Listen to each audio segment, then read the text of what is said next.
په حکمونو د سبحان باندې میان یم،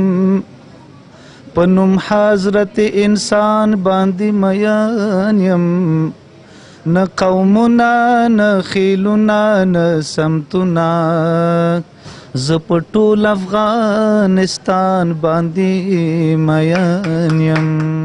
مورنۍ ژبه د یو انسان د خپلواکۍ او شخصیت ښکارندویي کوي. نو له همدې امله که یو کس یا ټولنه غواړي خپل پیغام په مؤثره توګه یو ټولنې ته وړاندې کړي، نو نوموړې ژبه یوازینۍ لار ده چې په وسیله یې خپل اهداف لاسته راوړي. پښتو ژبه د خپل 15,000 کلن تاریخ په درلودلو سره سره هم هغه شان چې د نړۍ نورو ژبو په معاصر تاریخ کې پرمختګ کړی، پښتو ژبه وروسته پاتې. د دغه اصل په درک کولو سره 9 مې د پښتو ورځ په توګه ونومول شوه چې د افغانستان په داخل او خارج کې د ځانګړو مراسمو په ترڅ کې لمانځل کیږي. په متحده عربي اماراتو کې هم افغانانو د پښتو د ورځ په اهمیت او پښتو به وایو، پښتو به لیکو او پښتو به پالو په روحیه یو مقدماتي غونډه جوړه کړه چې پکې د ژوند د بیلابیلو برخو سره تړلې مینوالو برخه درلوده او د پښتو ژبې او د اوسني وضعیت او د پښتو د ژبې د پرمختګ په لارو چارو خبرې وشوې. د سیاسي چارو کارپوه او لیکوال الله نور سیلاب وایي چې پښتو د 15 میلیونو پښتنو ژبه ده چې د کورنۍ او نړیوالو دسیسو له امله د ستونزو سره لاس او ګریوان ده. پښتو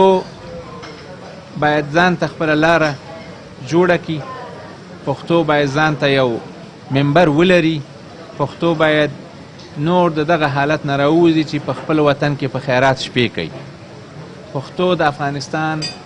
د ټول ملت ژبه ده، د افغانستان ملي ژبه وه او په کوزه پښتونخوا کې هم تقریبا 50 میلیونه پښتانه موجود دي. نن په نړۍ کې 70 میلیونه پښتانه ژوند کوي او ټول په ټولو ځایونو کې په یو نوم او په بل نوم باندې وهل کیږي، ټکول کیږي او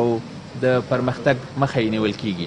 موږ په آینده کې پلان لرو چې د پښتو ورځ په یوه ورځ باندې نه ولمانځو، موږ هره ورځ پښتو وګرځوو او موږ یو پلان لرو چې یو غټه غونډه په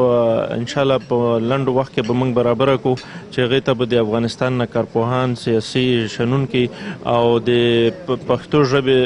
ژبپوهان او شاعران، ادیبان ټول به موږ ورته راوغواړو او داسې یو نمونه غونډه به کوو چې انشاءالله چې په ټول د افغانستان په تاریخ کې بې مثال نه وي. ژبه په دې نه غني کیږي چې فقط یوازې موږ په هوا کې خبرې وکړو. نو زه د آینده نسلونو څخه او د دغه راغلو ورونو څخه که څوک هر څومره پوهه لري، هر څه په زړه کې درد لري، باید په لیکلي شکل خپل د ژبې د غني کېدو لپاره هڅې وکړي او په لیکلي شکل راتلونکو نسلونو ته پرېږدي. د یادونو وړ ده چې ملګرو ملتونو هم په مورنۍ ژبه زده کړه او لیک لوست هر وګړي حق بولي، خو په هیواد کې دننه او کوزه پښتونخوا کې د یو سیاسي دسیسې له امله پښتانه زده کړیالان او ماشومان په خپله ژبه د زده کړې نه محروم پاتې دي.